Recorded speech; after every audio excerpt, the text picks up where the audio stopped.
자, 여러분 우리 이번 시간에는요. 과세 표준에 좀 관련된 내용 좀 살펴보도록 하겠습니다. 자, 지금부터는 여러분 우리 취득세 계산합니다. 자, 그러면 부동산 취득하면 뭘 내야 되죠, 여러분? 취득세 내야 되는 거죠. 그럼 여러분 모든 조세는요. 항상 과세 표준에다가 뭘 곱해서 세율을 곱해서 뭐가 나오는 거죠, 여러분? 산출세액이 나옵니다. 그렇죠, 여러분? 자, 우리 입문 과정에서 여러분 요 정도만 알아도 여러분 성공한 거예요, 여러분. 그래서 항상 모든 조세는 항상 뭐야, 여러분? 과표에다 뭘 곱해서 세율을 곱해서 뭐가 나와요, 여러분? 산출세액 나요. 그래서 여러분 이걸 어떻게 하면 되냐면 과세산 이렇게 외우시면 됩니다. 아시겠죠, 여러분? 따라해 보세요, 여러분. 과세산. 그렇죠. 그렇게 과표에다가 뭘 곱해서 세율을 곱해서 뭐가 나온다고 여러분? 산출세액이 나온다라는 거 꼭 기억해야 되죠. 이게 모든 조세, 즉 취득세를 비롯한 모든 조세의 기본입니다. 그랬죠, 여러분? 예. 자, 그러면 이때 여러분 요 세액 계산 요소인 과세 표준과 세율은 어느 과목이나 제일 중요합니다. 별표 3개.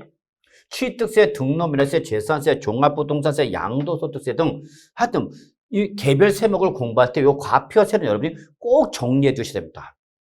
그럼 이때 취득세 과세표는 뭐로 할 거냐 지금 그 얘기입니다. 그럼 여러분 저기 나왔지만 취득세 과세표는 뭐로 한다면 취득이란 행위가 있었을 때 취득 당시의 가액으로 하겠습니다. 지금 그 얘기입니다. 취득이란 가액 요거를 과표로 하겠습니다. 그랬죠. 그래서 여러분 여기 나왔죠? 취득세 과세표는 뭐냐면 취득이란 행위가 있었을 때 그 취득이란 행위가 있었을 때 그 물건에 뭐로 여러분 가액을 과표로 합니다. 그랬죠. 근데 여러분 제가 첫 번째 시간인가요? 우리 과세 표준이 가액 또는 가액으로 또는 화폐로 표시가 되는 조세를 뭐라고 말씀드렸는데 이걸 뭐라고 그랬죠, 여러분? 기억나시나요? 아마 기억이 안 날 겁니다. 이거를 저는 종가세라 합니다. 그랬죠, 여러분. 따를 종자에 가액 가짜 써갖고 과세 가액에 따라서 세율이 과표가 부과되는 이러한 종가세라고 그랬죠, 여러분. 그래서 전형적인 종가세죠. 취득세는 바로 너 얼마에 취득해서 그 취득한 가액을 과표를 하라 그럽니다, 여러분. 자, 다만 여러분 여기 우리 중요한 말 나왔네, 여러분. 연부취득. 자, 여러분 연부취득이라는 용어는 아셔야 돼요, 여러분. 다시 연부는 여러분 연 단위로 납부하는 걸 말합니다, 여러분. 연 단위로 납부하는 걸 말하죠. 그래서 연 단위로 납부를 하되 여러분 즉 대금을 한 번에 다 갚지 못하고 이렇게 연 단위로 납부를 하는데 여러분 꼭 기억하셔야 돼요. 연부는 몇 년 이상에 걸쳐서 2년 이상이죠. 2년 이상에 걸쳐서 장기 분할 상환하는 거죠, 여러분. 그럴 때 여러분 항상 과표는 뭐예요, 여러분? 자, 그렇죠. 연부 취득이라면 항상 뭘 찾으랬죠, 여러분? 연부 금액을 찾으셔야 됩니다, 그랬죠, 여러분. 연부 금액. 이때 연부 금액은 뭐를 말하느냐, 그죠, 여러분. 그때는 연부 금액은 매해 사실상 지급되는 금액을 말한다. 매해 사실상 지급되는 금액을 과표로 한 연부 금액을 하고 요거를 바로 연부 취득일 때 과표로 하라 그 얘기가 됐습니다. 아시겠죠? 이때 연부금액에는 당연히 취득금액에 포함 뭐라 여러분? 계약금을 여러분 당연히 포함하는 거죠, 여러분. 우리 매매 계약처럼 계약금 지급하죠? 그럼 당연히 계약금은 취득 가액에 포함이 되는 거죠, 뭐. 아시겠죠? 근데 이때 이 과표는 바로 취득 당시의 가액은 여러분 이게 올해 2023년부터는 여러분 이게 대폭 개정입니다. 2023년부터는 대폭 개정이 일어났다라는 게 특징입니다, 여러분. 2022년도까지만 해도 여러분 취득의 유형에 따라서 개인 간의 매매에 따른 신고한 가액 또는 이러한 개인 간의 매매에서 신고한 가액인데 예외에서 신고를 하지 않았다 또는 신고한 가액이 시가보다 적다. 그럼 그때는 시가 표준액 과표라고 다만 법에서 정하고 있는 여러분 일정한 취득 즉 국지회수 공판장과 부동산 거래 신고 검증이 이루어진 법에서 열거하고 있는 취득에 해당할 때는 이때는 객관적으로 확인되기 때문에 이때는 과표를 사실상 취득 가격을 과표를 했습니다. 그래서 결국은 예전에는 2022년도까지만 해도 여러분 취득 당시의 가액은 여러분 신고한 가액, 시가편액, 사실상 취득가 이렇게 세 가지로 구분해서 취득의 유형에 대해서 결정했습니다. 근데 이게 2023년부터 전면 개편돼 갖고 무조건 일단 기본적으로 바로 사실상 취득가격을 과표합니다. 그래서 여러분 기본적으로 사실상 취득 가격을 과표합니다. 특히 무슨 취득일 때는 여러분 매매 등이나 유상 취득일 때죠. 그래서 취득 유형에 따라서 과표가 결정돼. 자, 매매 등으로 인한 유상 취득이다. 매매 등으로 인한 유상 취득이다. 그럼 그때는 뭐죠, 여러분? 사실상 취득 가격을 과표합니다.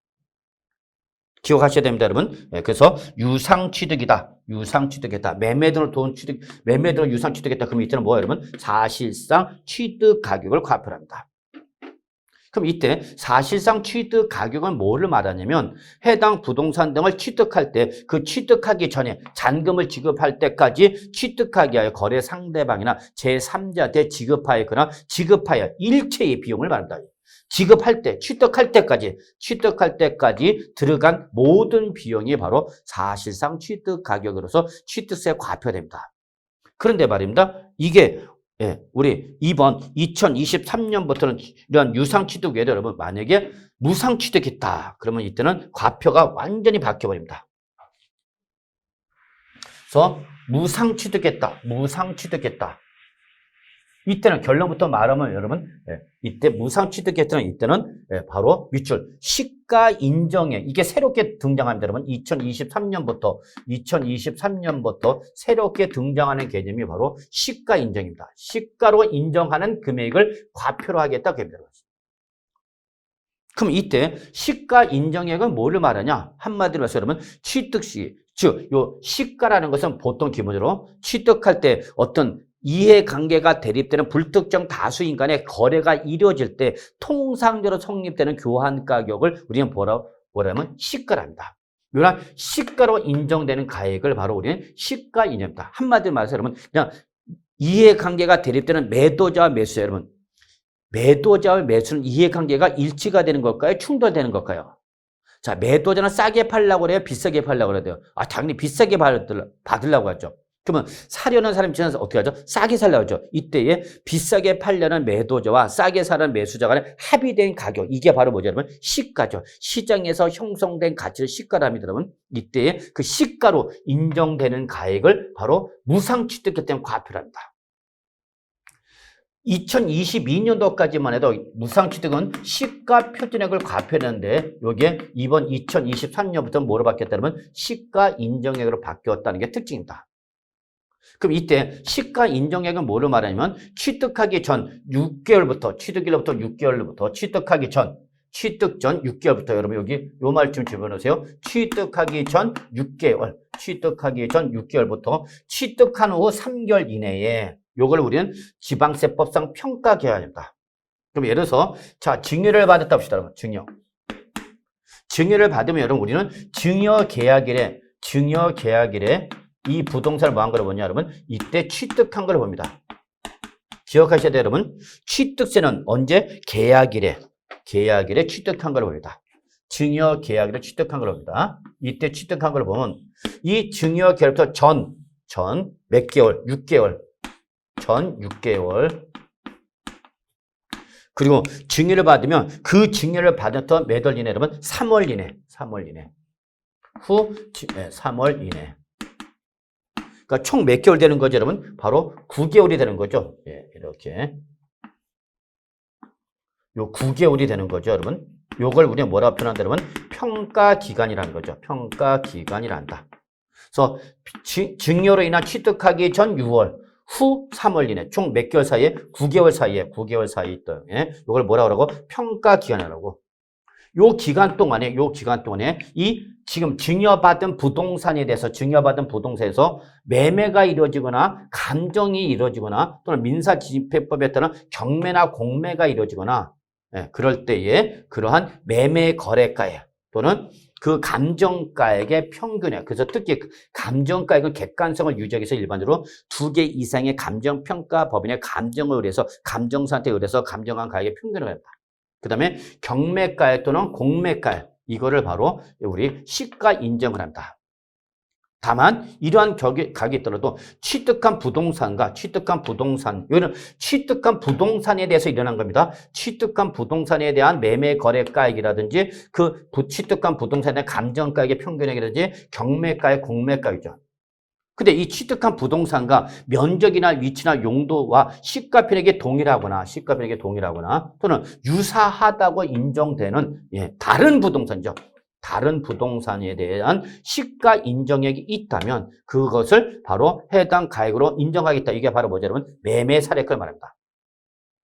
그래서 이때는 해당 매매 사례가액을 바로 뭘로? 시가 인정액으로 본다는 거죠, 여러분. 그래서 결론은 시가 인정액 크게 여러분 그 해당 취득한 부동산에 대한 매매 거래 가액이나 감정가액의 평균액이나 경매가액 또는 공매가액 또는 이 취득한 부동산과 다른 부동산에 대한 매매 사례가액이 있으면 이걸 뭘로 끌고 오겠다 그러면 시가 인정액을 끌고 오겠다는 겁니다, 여러분.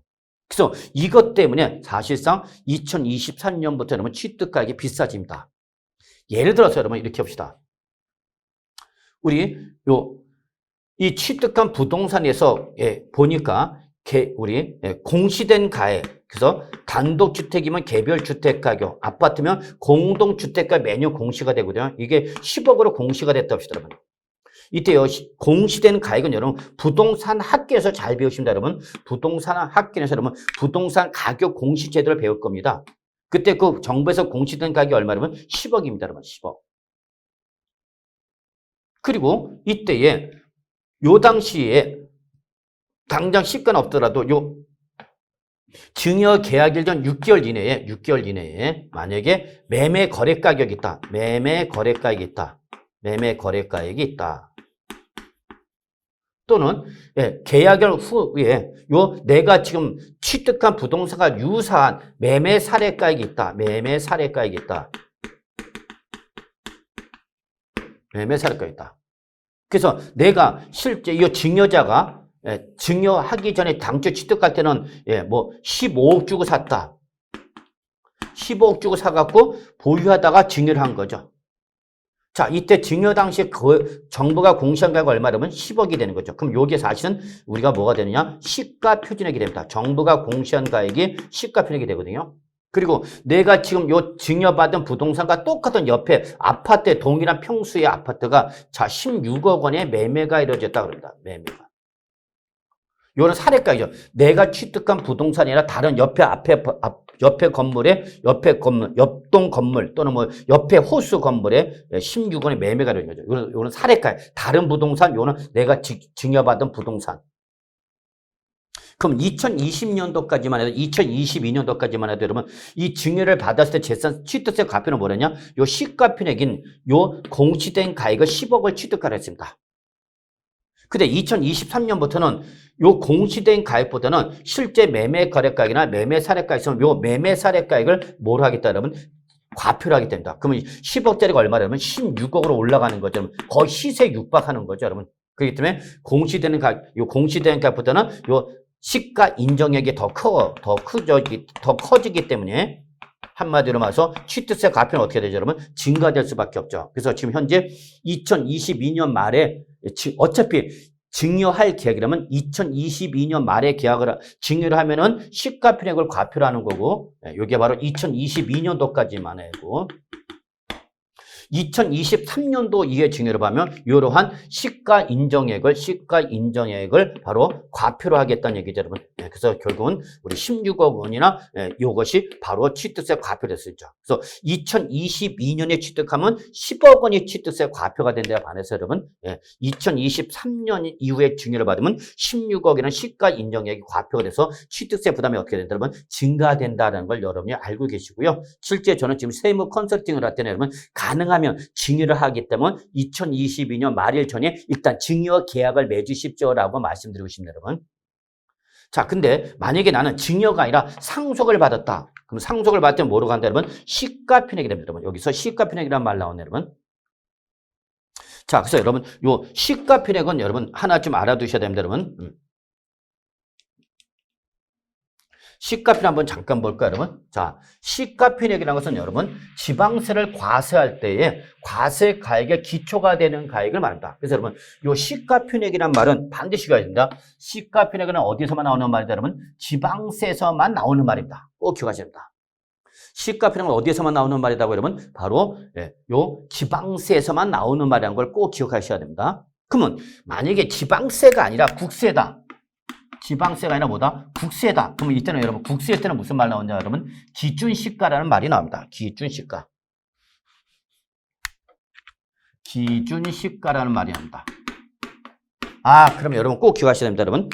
국세에서는 뭐라 그러고 기준시가라 하고 지방세에서는 뭐라 표현한다, 여러분? 시가표액이라 한다. 똑같은 개념이야.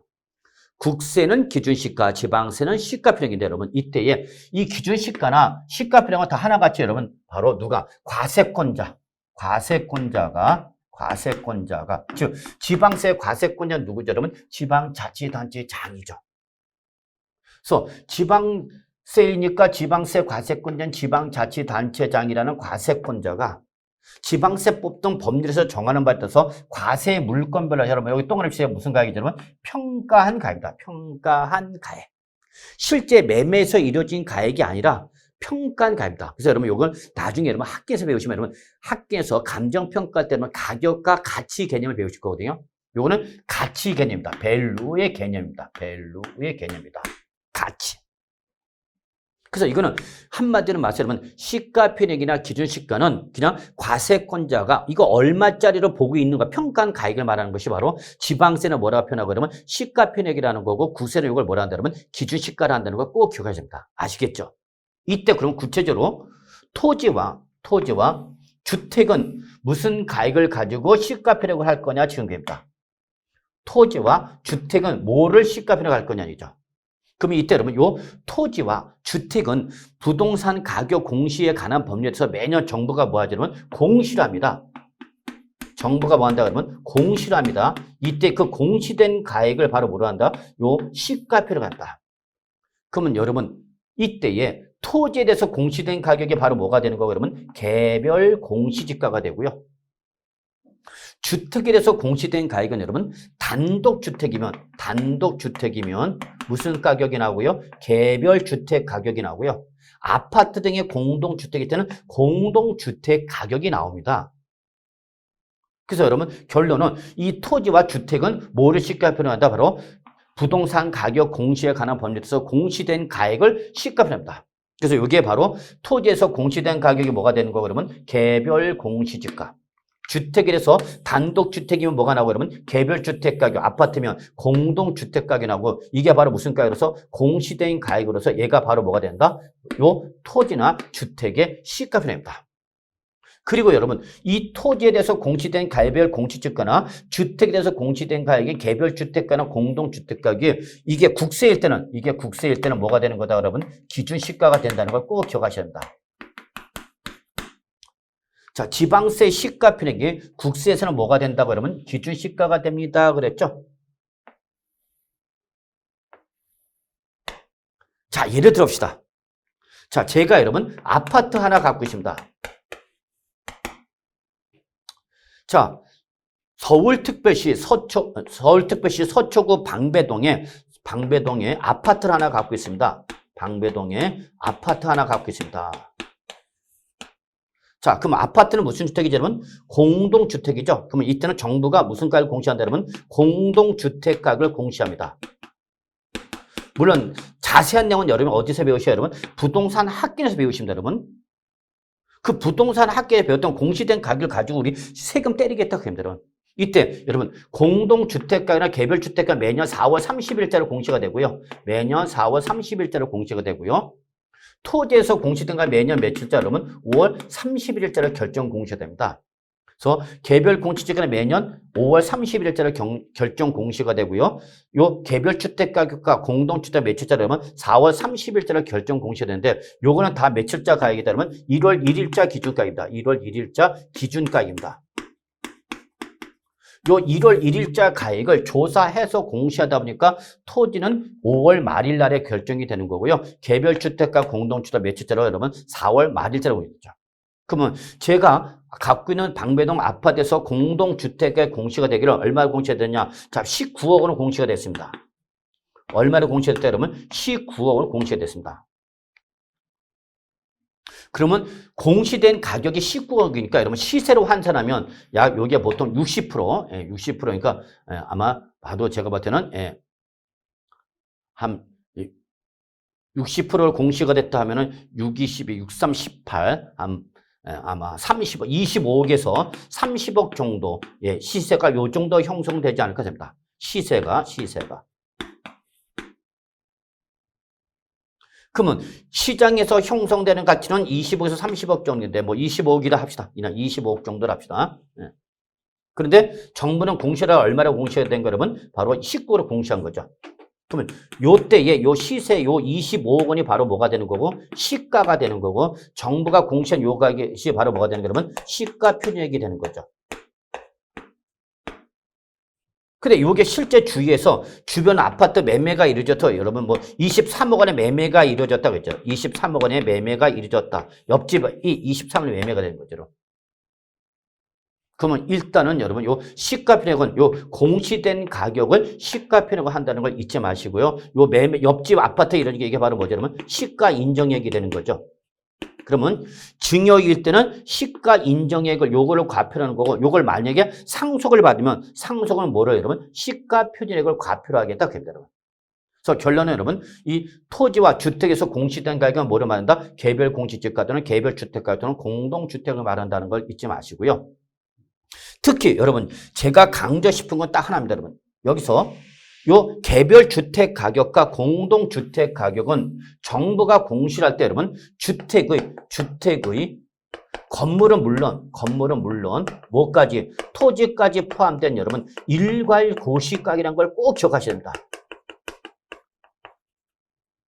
개별 주택 가격과 공동주택 가격은 개별 주택과 공동주택은 주택 건물은 물론 뭐까지 토지까지 포함된 전체 가격으로 보입니다. 전체.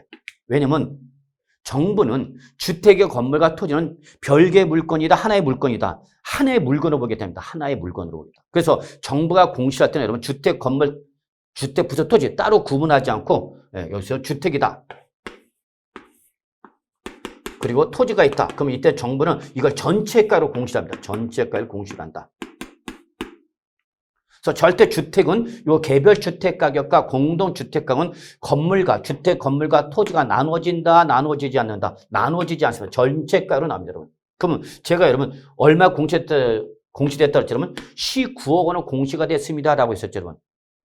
그럼 19억 원은 공시가 됐다는 것은 19억 원의 공시가 됐다는 것은 주택 건물은 물론 뭐까지 토지까지 포함해서 얼마가 나왔다니 여러분 19억 원이 나왔다 그입니다. 이걸 꼭 기억하셔야 됩니다, 여러분. 그래서 요 개별 주택 가격과 공동 주택 가격은 바로 주택의 건물은 물론 뭐까지 토지까지 포함된 일괄 고시가격이라는 걸 꼭 기억하시고요. 그래서 이런 토지나 주택은 뭐를 시가표로 한다면 바로 공시된 가액을 하고요. 이게 국세일 때는 요 가액이 그대로 뭐가 된다면 기준 시가가 된다는 것을 꼭 좀 기억해 두시기 바랍니다. 아시겠죠, 여러분? 이게 중요한 말입니다, 여러분. 그래서 시가 표준액, 그다음에 시가 인정액, 그다음에 시가 요것 좀 구분해서 정리해 두시기 바랍니다. 자, 그래서 일단 뭐 인문과정에서 여기까지만 설명을 드리도록 하고요. 기타 뭐 여러분 우리 건축물에 대한 시가 표준액은 뭘 할 거냐? 이거는 여러분 외우실 필요는 없고요. 오피텔을 제외한 나머지 건축물에 따라서 여러분 역시 시가 표준액이 달라진다라는 것만 좀 참고로 눈으로만 보시기 바랍니다, 여러분. 뭐 시험에 직접적으로 나올 가능성은 없습니다. 그러니까 여러분이 오피텔을 제외한 일반 건축물로 구분해서 시가 표준액을 결정한다라는 걸 좀 확인해 두시기 바라겠습니다. 자, 그 다음에 이제 우리 유상 취득 가격은 바로 뭐가 되는 거죠? 바로 사실상 취득 가격을 말하는 거죠. 사실상 취득 가격은 연부 금액을 말한다는 거 보시면 되겠고요. 그래서 무상일 때는 무상 취득일 때는 그때는 바로 시가 인정액 또는 시가 표준액이죠. 그래서 증여를 받으면 시가 인정액, 상속을 받으면 시가 표준액으로 하는데 반해서 매매 등은 유상 취득일 때는 사실상 취득 가격으로 간다는 거 잊지 마시고요. 자, 그 다음에 여러분 이거 꼭 기억하셔야 되죠. 간주 취득일 때는 간주 취득의 과표 무조건 무슨 가액이 여러분 증가한 가액이 과표된다는 거 꼭 기억하셔야 된다, 여러분. 별표 3개. 물론 여러분 요 유상 취득 가격의 범위도 아주 시험에 중요한 부분입니다, 여러분. 시험에 잘 나오는 부분입니다. 나중에 우리가 본 강의에 들어갔을 때 꼭 정리해야 할 내용이 바로 유상 취득 가격 범위인 사실상 취득 가격이죠. 그리고는 사실상 취득 가격 이렇게만 적어 놓으시면 되겠네요. 그래서 이 사실상의 취득 가격의 범위를 여러분이 좀 정리해 두셔야 되는데 그건 제가 잡아 드릴 거니까 너무 걱정하지 마시고요. 그래서 여러분 여기 우리 건축법상 건축 중 신축과 재축을 제외한 게 뭐죠, 여러분? 증축, 개축이죠. 또는 개수 또는 토지 이 지목 변경 이럴 때는 무슨 취득, 여러분? 간주 취득이고요. 간주 취득일 때 과표는 항상 무슨 가액이다, 여러분? 증가한 가액이라는 걸 절대 놓치면 안 됩니다. 아시겠죠? 이걸 출제에 살짝 말을 바꿔 뭐로 바꿔, 그러면 전체 가액으로 말을 바꿀 수 있다는 걸 꼭 기억해야 되죠. 전체 가액이 아니라 무슨 가액이 여러분? 증가한 가액이 간주 취득일 때 과표가 된다는 거 꼭 기억해야 됩니다. 아시겠죠, 여러분? 자, 간주 취득과 과표는 무슨 가액이요? 증가한 가액. 아시겠죠? 증가한 밥 먹다가도 간주 취득 그럼 무슨 가액, 여러분? 증가한 가액이 꼭 떠올라야 됩니다. 아시겠죠, 여러분? 다시 한번 간주 취득이에요. 과표 뭐가 되는 거예요? 증가한 가액. 아시겠죠? 요거 맞추신 분만 꼭 저녁 드시고요. 못 맞추신 분은 일단 한 끼는 굶으시기 바라겠습니다. 여러분 꼭 좀 잘 정리해 주시고요. 그 다음에 여러분 우리 취득세는 여러분 면세점이라는 것이 있습니다. 면세점. 면세점은 포인트를 말하는 데 여러분 세금을 내는 내지 않는 면세점이죠. 면세점. 점포가 아니라 면세점. 그래서 특히 세부담 취득가액을 면하는 포인트. 그래서 밑줄 취득가액이 얼마 여러분? 50만 원 이하. 그러면 여러분 남들은 몇 억짜리 부동산 취득하는데요. 나는 50만 원짜리 부동산 취득했습니다. 이건 바로 뭐죠 여러분? 소액이죠 여러분. 소액의 부동산이죠. 소액 재산이죠. 그럼 이렇게 소액의 재산까지 소액 재산까지는 취득세 과세를 하겠다 안 하겠다? 안 하겠다 합니다 여러분. 그래서 기억하셔야 됩니다. 50만 원 이하일 때는 취득세를 부과한다, 부과하지 않는다, 부과하지 않는다. 이걸 뭘 한다 여러분? 면세점이라 한다는 걸 기억하셔야 됩니다. 그럼 결국은 취득세를 과세하려면 최소 취득가 얼마? 50만 원을 뭐야? 초과해야만 취득세가 과세가 된다 그럽니다. 취득세가 과세가 되면 최소 얼마짜리? 50만 원을 초과할 때 취득세가 과세가 되는 거고요. 50만 원 뭐일 때는 이하일 때는 이때는 취득세를 부과하지 않은 걸 우리가 뭐라 한다 여러분? 면세점이라 한다는 걸 기억해 두시기 바랍니다. 아시겠죠 여러분? 예. 자, 이렇게 과표가 결정되면 이제 여기다 뭘 곱하는 거죠, 여러분? 세율을 곱하는 거죠. 자, 과세편이 결정이 되면 이제 뭘 곱하라고요? 여기다가 세율을 곱하는 거죠. 아마 우리 세법을 공부할 때 적지 않은 분이 세법을 좀 좋아하지는 않습니다. 그 좋아하지 않는 이유는 일단 뭐 선생이 마음에 안 든다. 그럴 수 있는 거죠, 여러분.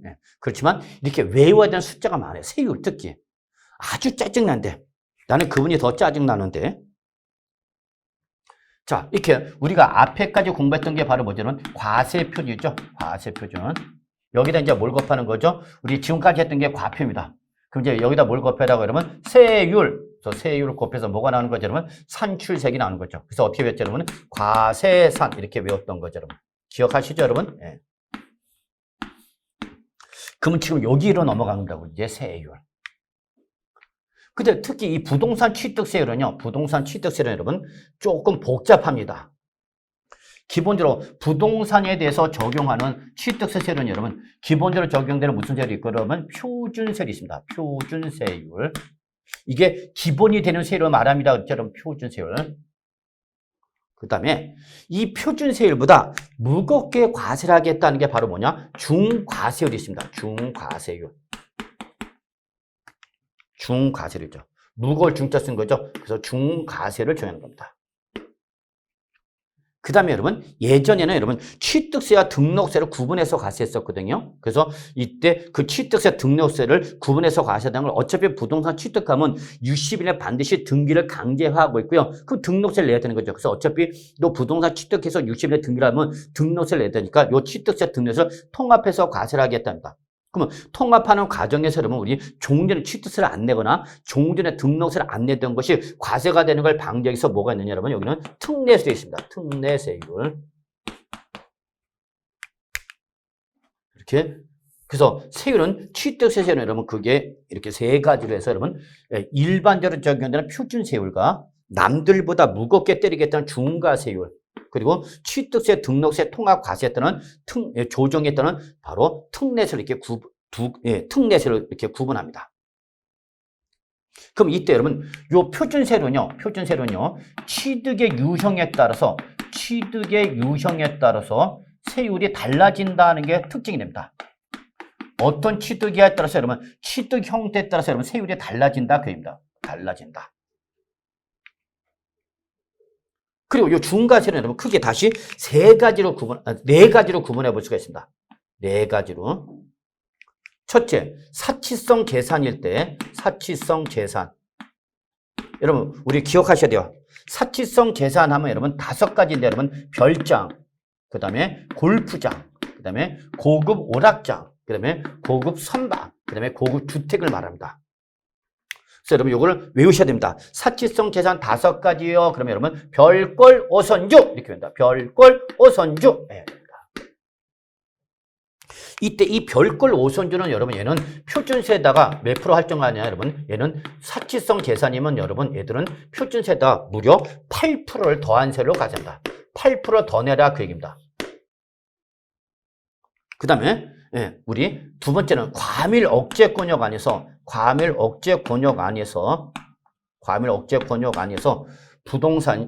부동산 취득했다. 그래서 법인의 본점이나 주사무소용 사업용 부동산 취득하거나 또는 과밀억제권에 의해서 공장의 사업용 과세 물건 취득하면 이때는 여러분 표준세에다가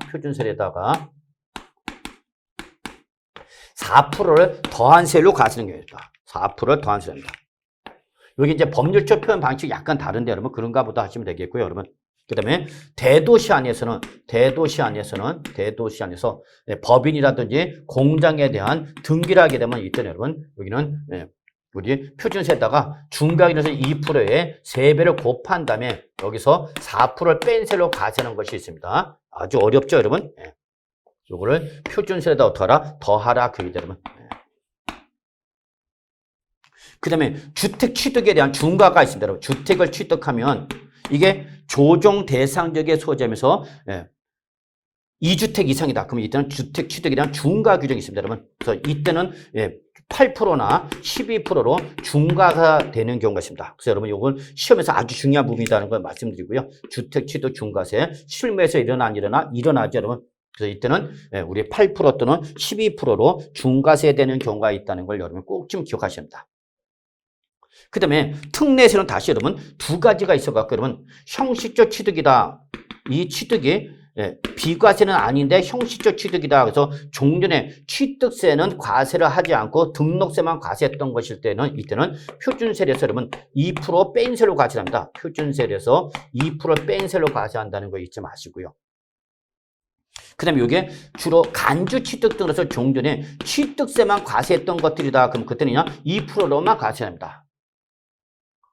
이때 여러분 우리가 하나 여기서 꼭 기억할 게 뭐가 있냐면 요 세법에서 여러분 요 2%를 취득세는 요 2%라고 그러지 않고 이걸 뭐라 표현한다 여러분? 중과 기준 세율을 한다. 이걸 꼭 기억하셔야 합니다. 중과 기준 세율을 한다. 이걸 꼭 기억하셔야 됩니다, 여러분. 그래서 취득세에서 중과 기준 세율 그럼 몇 프로를 말한다 여러분? 2%를 말한다는 걸 꼭 좀 기억하셔야 합니다. 그래서 이렇게 세율이 복잡하죠, 여러분. 정말 세법 공부하기 싫으네요. 그런 생각도 드실 거예요, 여러분.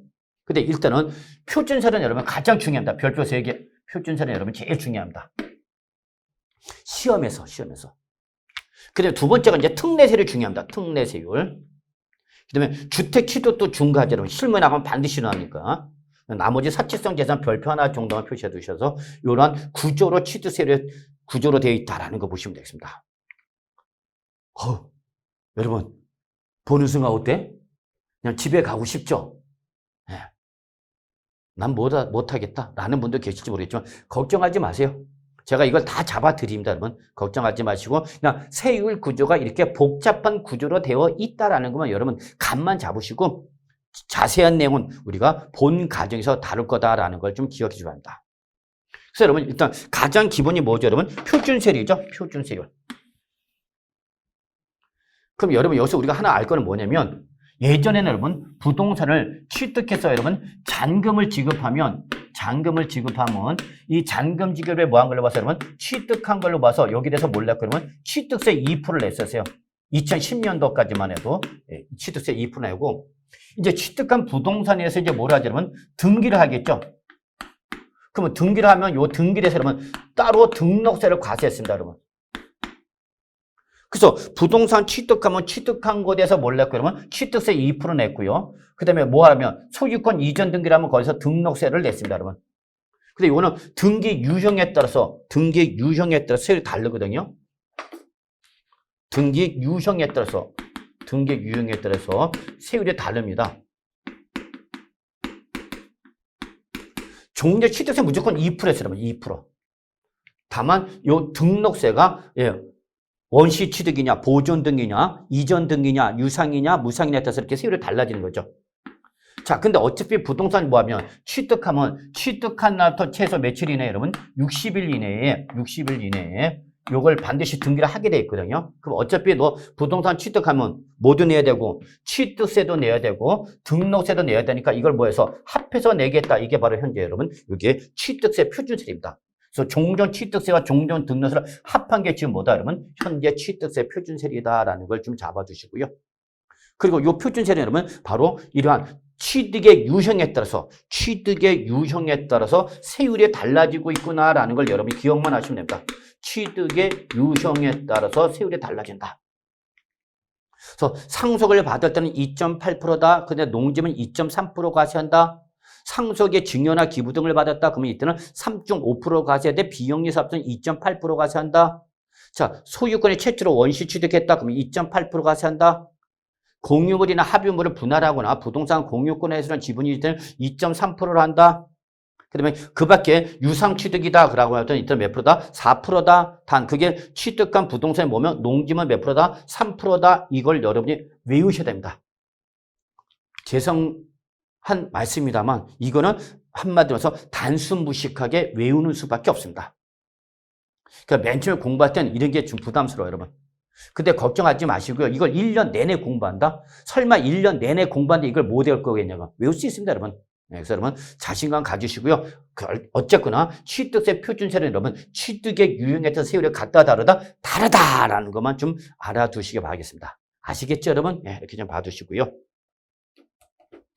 자, 그 다음에 특히 우리가 일반적 부동산을 취득한 것이 아니라 주택을 취득하면 여러분, 주택을 취득하면 지금처럼 우리 매매 등급을 적용하는 것이 아니라 일단은 주택수와 주택의 가액을 가지고 다닙니다. 그래서 1주택일 때는 즉 무주택이었다가 이번에 1주택을 취득했다든지 그러한 경우일 때는 이런 취득 가액에 따라서 취득해서 6억 이하는 제일 적은 세율 1%. 그다음에 6억을 초과돼 9억 이하일 때는 여러분 이때는 법에서 정하고 있는 계산식에 따른 세율로 계산합니다, 여러분. 이건 최저 1%도 추가해서 최고 3%까지 적용되는데 여러분 이게 식을 외울 필요는 없어요, 여러분. 그 다음에 9억을 초과한다. 그럼 이때는 최고세 몇 프로면 3% 정하는 거죠, 여러분. 3%. 그래서 결국은 여러분 주택을 매매를 취득하면 여러분 최저 몇 프로 출발해서 1%부터 출발해서 여러분 최고 몇 프로까지 3%까지 여기까지가 주택이란 취득세 유상취득세율이 됩니다. 그래서 주택은 취득하면 취득 가액에 대해서 6억 이하는 몇 프로 여러분? 1%. 6억 초과 9억 이하는 바로 계산식에 따른 세에서 1%도 3%까지 가고 여러분 9억 초과 몇 프로 여러분? 3%까지 간다라는 걸 좀 기억해 두시기 바랍니다. 그래서 취득세는 주택 유상 취득세는 최저 몇 프로부터 1%부터 최고 몇 프로까지 3%까지다. 이렇게 기억하시기 바라겠습니다. 아시겠죠, 여러분? 그럼 이때 이렇게 저율 과세가 되는 취득세에서 말하는 주택이 뭐냐라는 거죠. 한 번 정도 보시기 바랍니다. 이거 지금 당장 외울 필요는 없고 여러분 한마디로 해서 이렇게 저율 과세가 되는 취득세는 여러분 주택법에서 규정하는 주택 여러분 주택법 아직 안 배우셨죠? 나중에 배우게 됩니다, 여러분. 그래서 주택법 제2조는 정의가 나왔고 이러한 주택에 대한 정의입니다. 즉 주택법에서 말하는 주택은 세대의 세대원이 장기간 독립된 주거 생활을 영위해서 구조로만 되어 있으면 그 건축물의 전부 또는 일부를 바로 주택으로 봅니다. 그래서 한마디로 해서 취득세에서 유상취득 적용하는 주택은 주택법상 주택으로서 건축물 대장이나 사용승인서나 임시사용승인서라든지 또는 등기부에 주택으로 기재가 된다. 주택으로 기재되어 있고. 그리고 실제로도 용도가 뭐로? 주거용으로 사용하는 것을 우리는 뭐라 한다면 주택이란다. 그럼 이 주택일 때는 유상취득하면 일반적 부동산은 4%, 농지는 3%지만 주택일 때는 가액에 따라서 1%도 3%까지 적용되는 거다라는 걸 여러분이 기억해 두시면 되겠습니다. 아시겠죠, 여러분?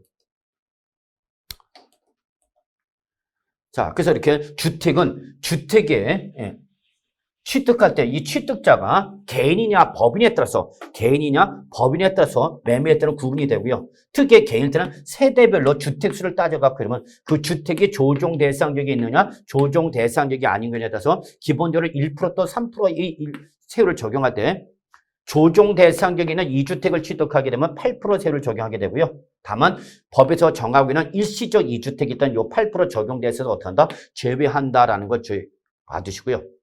또는 조정 대상적이 아닌 주택을 취득하면 2주택 이때는 그냥 1%또 3% 세율을 적용하는 것이고요. 두 개를 갖고 있다 하나 더 사갖고 3주택이 됐다. 근데 그 취득한 주택이 어디에 따르면 조정 대상적이다고 밑에는 12% 과세하는 거고요.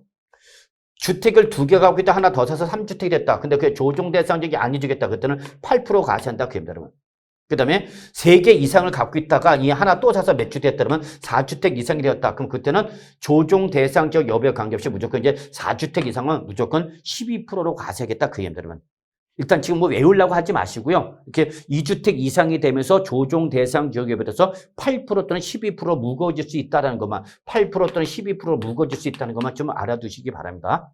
그런데 개인이 주택을 무조건 취득하면요, 이때는 무조건 몇 프로 그러면 12% 적용합니다. 개인이 아니라 법인이 주택을 매매로 취득하면 묻지 마.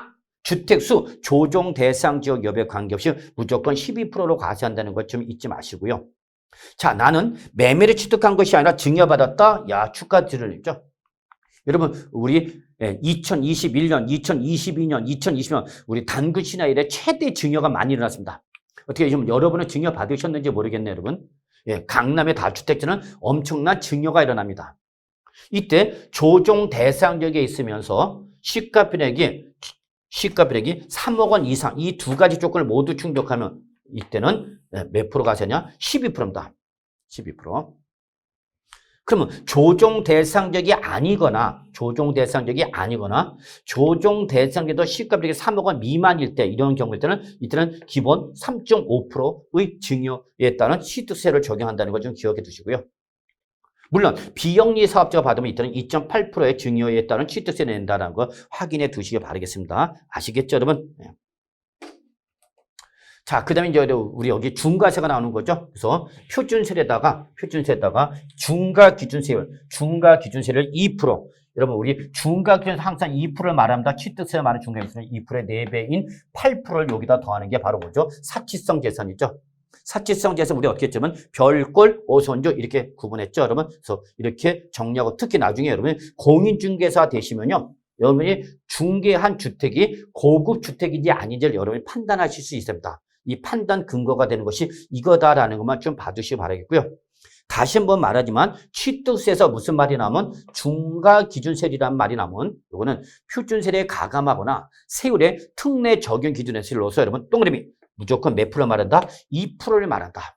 다시 한번요. 취득세에서 중과기준세율이요. 그럼 몇 프로를 말한다? 2%를 말한다는 것을 꼭 좀 기억해 두시기 바라겠습니다. 아시겠죠, 여러분? 네. 그래서 이때는 표준세에다 몇 프로 더하라 그러면 중과기준세 2%의 4배인 8%를 더해서 과세하라 그 얘기가 됐습니다, 여러분. 아시겠죠? 이래서 여러분, 자, 신축했어요. 자, 우리가 신축하면 여러분, 우리 건축일 때 몇 프로 과세하냐? 2.8% 과세합니다, 여러분. 그래서 취득세, 신축하면 2.8% 취득세 내는데 여러분, 그게 별정이 됩니다.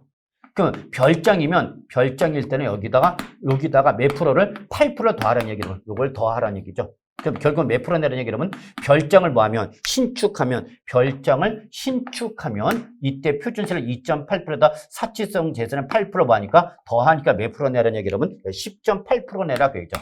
10.8% 내야 된다 그 얘기입니다. 10.8% 내야 된다라는 걸 잊지 마시기 바라겠습니다. 자, 그리고 이제 요거 말고도 이제 우리 표준세에다 4% 더해서 과세하는 경우와 그 다음에 표준세대 3배를 먼저 곱한 다음에 4%를 뺀 세율로 과세하는 거죠. 네, 요것이 바로 차이가 있다는 것 좀 봐주시기 바랍니다. 아시겠죠? 자, 그 다음에 이제 여러분 우리 특례세율 있죠, 여러분. 그래서 요 특례세는 아주 중요합니다. 별표 3개짜리입니다, 여러분. 네, 그래서 특례세는 두 가지가 있습니다. 주로 형식적 취득일 때, 요거는 형식적 취득 꼭 적으세요.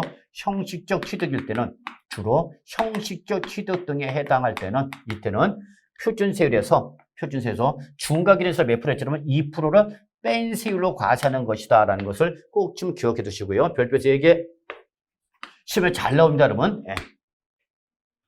그래서 여기 나오는 1번부터 여러분 5번은 물론이고 여기 6번, 7번까지가 주로 무슨 취득이고 그러면 형식적 취득이죠. 그때는 표준세에서 몇 프로 뺀 거다? 2%를 뺀 세율로 과세하는 거다라는 걸 기억해 두시기 바라겠습니다. 자, 반면에 이번에는 특례세율인데 여러분 중과기준세율을 2%를 적용하는 경우가 있습니다. 2%로만 때려야 합니다. 중과기준세 2%로만 때려야 합니다.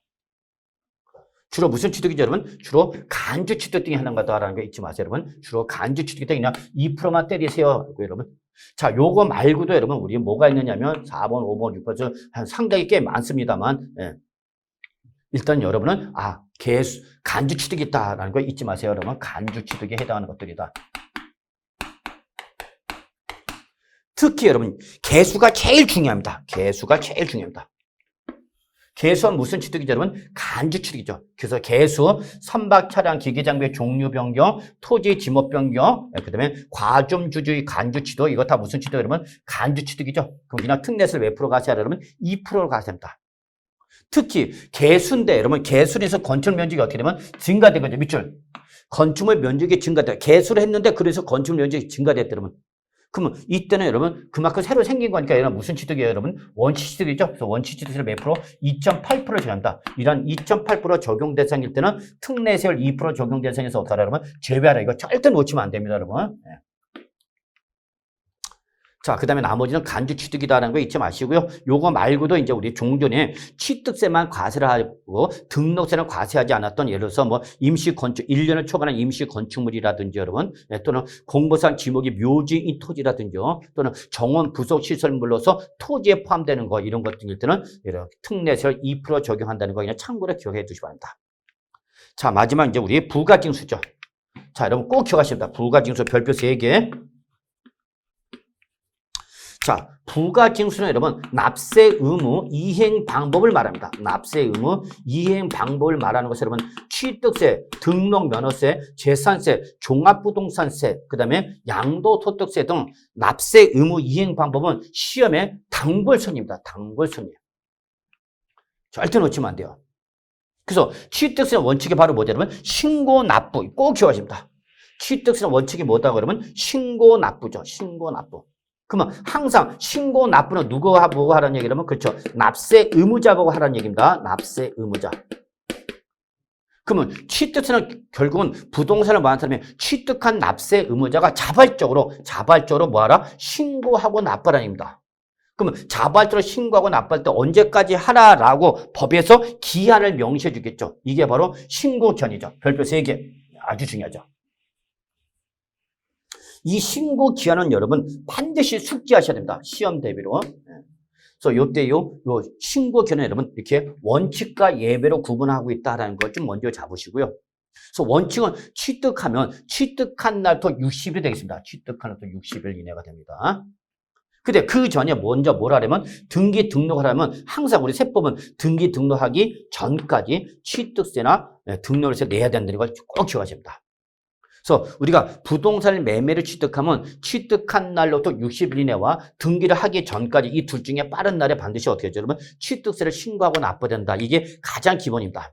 그리고 여러분 여기 예배가 있죠? 예배도 여러분 시험에 나올 수 있는 부분이니까 여러분 꼭 좀 잘 정리해 두시기 바랍니다. 이건 뭐 지금 당장 외우실 필요는 없고요. 앞으로 이런 내용을 배울 거다라는 것만 아시면 됩니다, 여러분. 아시겠죠, 여러분? 네.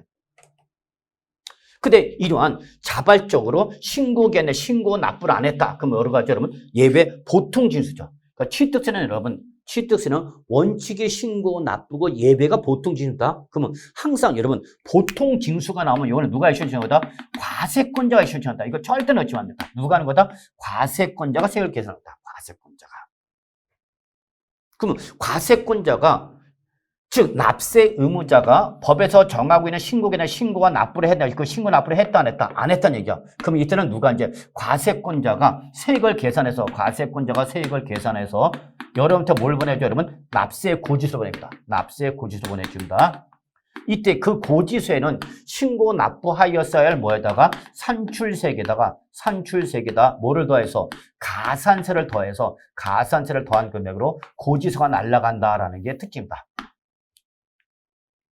그래서 이때는 이렇게 원칙은 신고 납부할 때는 산출세액만 내면 되는데 신고 납부할 때는 산출세액만 신고하면 납부하면 되는데 여러분 뭐로 가면 보통 징수로 하면 여기다가 뭐가 가산세가 더해진 금액으로 해서 고지서가 날아간다는 거고요. 여러분 이거는 누가 액션 치는 거다? 보통 징수 여러분 꼭 기억하셔야 돼요. 목숨 걸고 기억하셔야 한다. 누가? 과세권자가.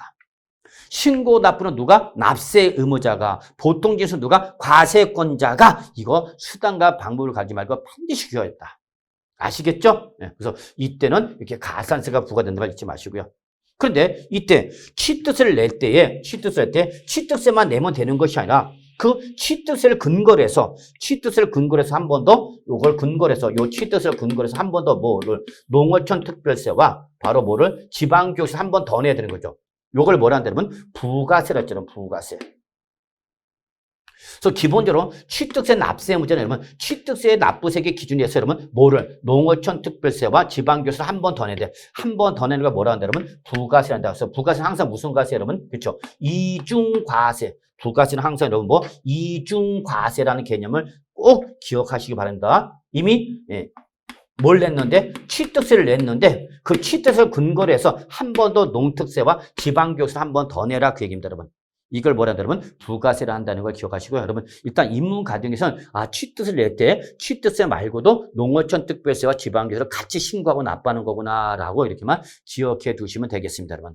자, 그래서 여기까지가 여러분 우리 이번 시간 강의고 여기까지가 바로 취득세 관련된 가장 기본적인 내용이라는 걸 말씀드리면서 이번 시간 강의는 여기까지 하도록 하겠습니다, 여러분. 수고하셨습니다.